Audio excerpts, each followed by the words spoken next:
Mazmur pasal 86 ayat 11 sampai 17. Tunjukkanlah kepadaku jalan-Mu ya Tuhan, supaya aku hidup menurut kebenaran-Mu. Bulatkanlah hatiku untuk takut akan nama-Mu.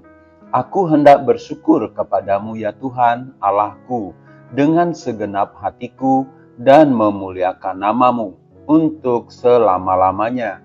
Sebab kasih setiamu besar atasku, dan Engkau telah melepaskan nyawaku dari dunia orang mati yang paling bawah. Ya Allah, orang-orang yang angkuh telah bangkit menyerang aku, dan gerombolan orang-orang yang sombong ingin mencabut nyawaku, dan tidak mempedulikan Engkau. Tetapi Engkau ya Tuhan, Allah penyayang dan pengasih, panjang sabar dan berlimpah kasih setia. Berpalinglah kepadaku dan kasihanilah aku. Berilah kekuatan-Mu kepada hamba-Mu, dan selamatkanlah anak laki-laki hamba-Mu perempuan. Lakukanlah kepadaku suatu tanda kebaikan, supaya orang-orang yang membenci aku melihat dengan malu, bahwa Engkau ya Tuhan telah menolong dan menghiburkan aku. Baca juga Mazmur pasal 25. Bulatkanlah hatiku bagian pertama. Saudara-saudara, Mazmur 86 adalah doa Daud yang dengan sungguh-sungguh mencari pertolongan dari Tuhan. Dia menghadapi kesulitan dan perlawanan yang hebat, yaitu orang-orang yang angkuh telah bangkit menyerang aku, dan gerombolan orang-orang yang sombong ingin mencabut nyawaku. Mazmur pasal 86 ayat 14. Namun dia tetap percaya bahwa pertolongan akan datang dari Allah. Dia percaya bahwa kebaikan, pengampunan, dan kasih setia Allah dalam ayat yang kelima. Dia dengan penuh syukur mengakui kuasa Allah yang maha perkasa dengan berseru, "Tidak ada seperti Engkau di antara para Allah ya Tuhan, dan tidak ada seperti apa yang Kau buat." Ayat yang ke-8.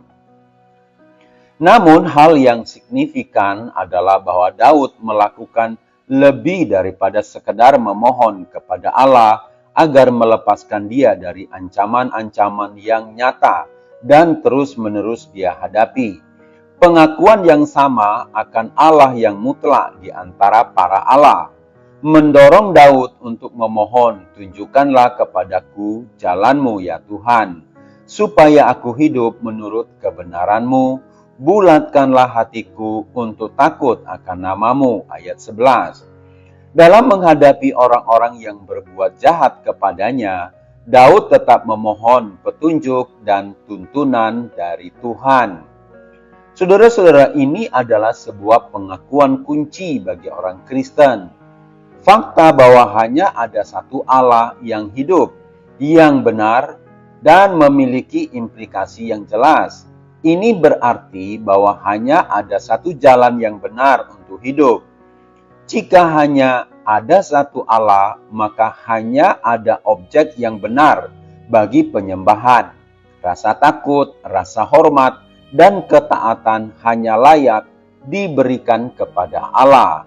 Maka dalam responnya kepada pencobaan yang sedang dihadapi dan dalam seluruh kehidupannya, Daud ingin mengenal hanya jalan Tuhan dan hidup hanya dalam kebenarannya. Dia tidak ingin hatinya terbagi atau kesetiaannya terbelah. Dia memohon hati yang dibulatkan untuk mencari hanya Allah saja, tanpa penyimpangan atau hal yang mengalihkan perhatiannya. Ini adalah yang membedakan hamba-hamba Allah yang setia dan hamba-hamba yang tidak setia. Ayat 14.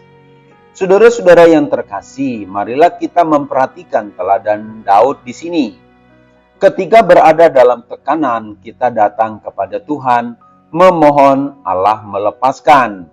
Dan kita harus percaya bahwa Allah sanggup melepaskan kita dari serangan musuh.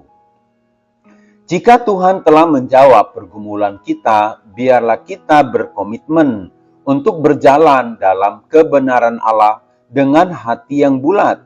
Hanya dengan demikianlah kita bisa dan dengan pasti penuh memohon berpaling kepada Allah dan berkata, "Kasihanilah aku, berilah kekuatanmu kepada hamba-Mu ini." Ayat yang ke-16.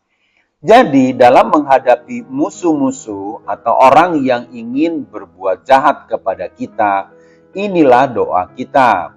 Tunjukkanlah kepadaku jalan-Mu ya Tuhan, supaya aku hidup menurut kebenaran-Mu. Bulatkanlah hatiku untuk takut akan nama-Mu. Mazmur 86 ayat 11. Saudara-saudara sungguh senang belajar firman Tuhan, karena dengan demikian kita mengerti kehendak Tuhan. Haor Ministry.